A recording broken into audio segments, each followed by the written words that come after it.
Hey everybody, it's Drew Barrymore here with Tip Tuesdays for Flower Beauty. This one is a special one because we're including our dear friends at Elle Magazine.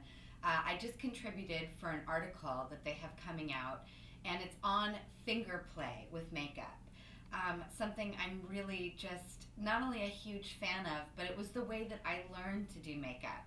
The article includes such legends as Pat McGrath and Dick Page, and they mention my dear friend Gucci Westman, and these are all people that I know, I worship, and I've learned so much from. And when I was a teenager and working with all these amazing makeup artists, I really saw how fearless and amazing and talented these are the true artists of our day, the icons, if you will. And they use their fingers. And so I learned so much working with them.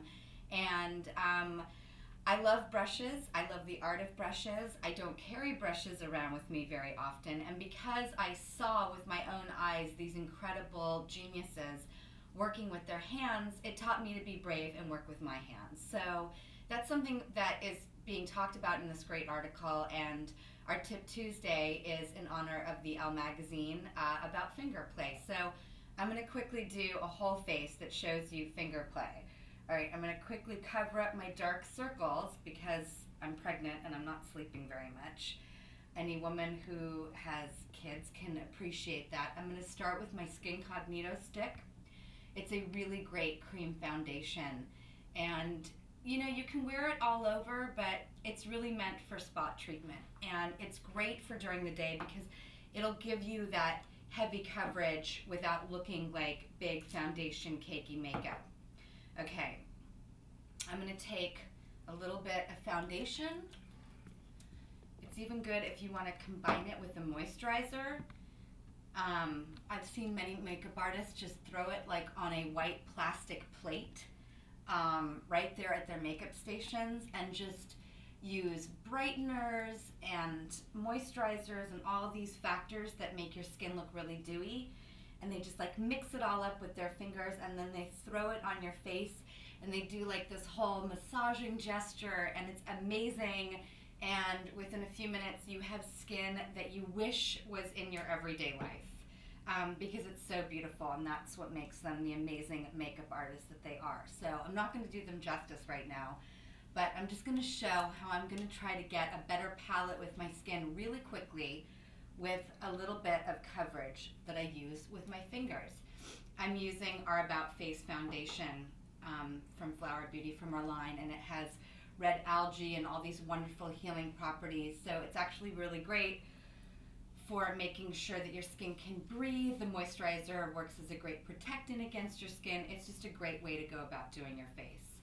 Then I take a little powder, and I always do it in my oily tea because as dewy as I want to look, I don't want to look like, I don't know, when we forget to powder in those important proper places.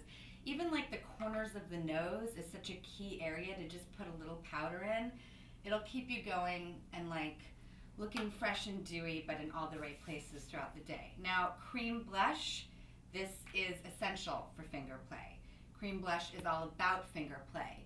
I'm going to dab a little on the apples, but I'm going to start to then work it into the contour lines rather than just keeping it forward, because I don't know, the older you get, you kind of want that like great 70s contour line, like women love cheekbones. So you want that sweet little bit of color, but you also want to sort of have that very womanly look at the same time. And cream blush is so great for that because you can just move it around to exactly where you want to. In fact, the last time I used a brush with blush was like in the 80s when it was powder and we all did those crazy like Adam Ant lines. He was a guy and he wore like dramatic blush, but that's, kind of how it was. So I think cream blush is very current and a great way to get a little color on your face. I also always take a little tiny bit and dab it at the top of my forehead, down the slope of my nose, and whatever I have left, I just go under the chin with it. Talk about contour, it's great. a great little shadow. And when you do it in that 3 formation, it's sort of like how we work with bronzer. It just gives you a little bit of sun-kissed color rather than just looking like you're wearing color on your cheeks. It looks like the sun did it a little bit more. So it's a great trick. Just a little here, here, and there. Okay, now I'm going to pull out a product that I'm really crazy about. It's our new eye chubbies for Flower Beauty, and they're gorgeous, and they're full of pigment and color, and we did a lot of really playful colors. I love them. These are them, and I'm so excited about them. You can get them now at our walmart.com and at our Flower Beauty site, flower.com, and in stores. So I'm going to do a little eye chubby play right now. Now I'm going to start with a tiny bit of black in the waterline. I find that when you're working with an eye chubby or cream shadow, it's nice to give a little bit of definition and color pop to your own eyeballs. And the black really, really does that. It also doesn't look like you've got crazy color on your eyes, and it just has no sort of jumping off point. This gives it a little bit more bedroomized, a little bit more smoky, a little bit more sensual look, okay? So I just did a very tiny bit, and that's just gonna give me a better jumping off point. All right, now I'm gonna pick up a color in my shirt. I'm gonna go with Teal We Meet Again. This is a totally bold color, but I like that it's reflecting in my shirt. And hey, it's Monday. Why not, even though it's Tip Tuesday, I'm filming this on a Monday, why not do something bold? Now, the key with eye chubbies is you're gonna draw it on, but it's never really gonna be in the formation of where your crayon went. You're always going to have to use your fingers with an eye chubby. So what's great about it is you get to dictate where you think is most flattering for your eye shape. And I think this is, again, like the cream blush, something that's a little bit trickier with a shadow. It's powder, you usually have to use an applicator. I think with these great cream formulas, you can kind of really, really do it to where it's best suited for you rather than this sort of cookie cutter,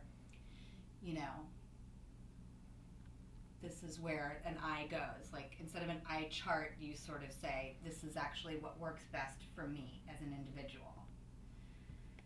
Okay, so I've got a little bit of color. It's subtle. My eyelid is still coming through. Another great aspect of an eye chubby or cream shadows is that a little bit of your skin will come through, which just gives it a little bit more of a daytime, less sort of crazy exotic look. It has a tendency to just look a little more subtle and natural, even though you're going with a bold color. Now, for me personally, I always like to drag a little bit down on the lower lid as well, or the lower eye, I should say. Even just the tiniest little hint sort of makes it look to everybody like you're saying, I meant to wear this color, this was very purposeful.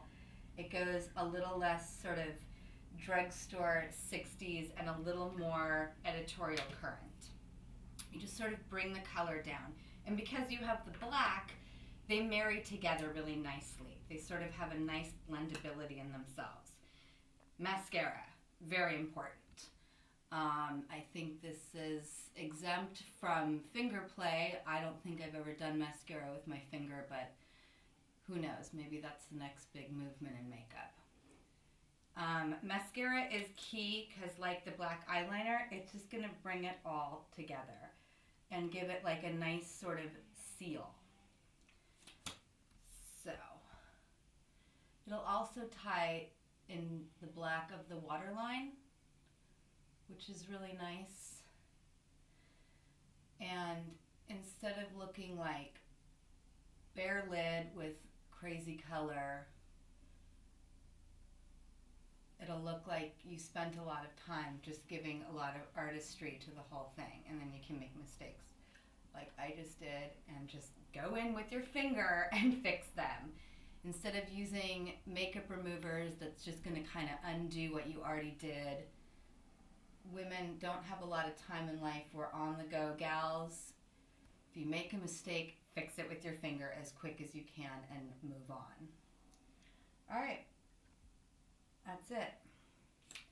Where your fingers do come into play, especially, is the bottom lashes. If you make any little, dribble marks or whatever, just get in there, fix it, done, bam, boom, bye.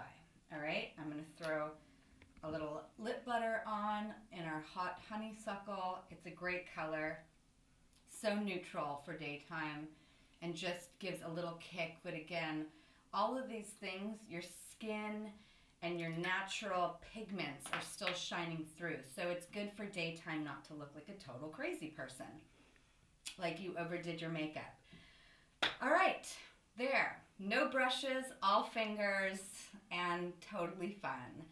So thank you, Elle Magazine, for having me contribute with you. I love you. Thanks for having Flower Beauty be a part of this really, really, really cool piece and article that you did. Everybody look out for it. It's very inspiring. And for all you people out there in Flower Beauty land, thanks again for watching this Tip Tuesday, and I'll see you next Tuesday.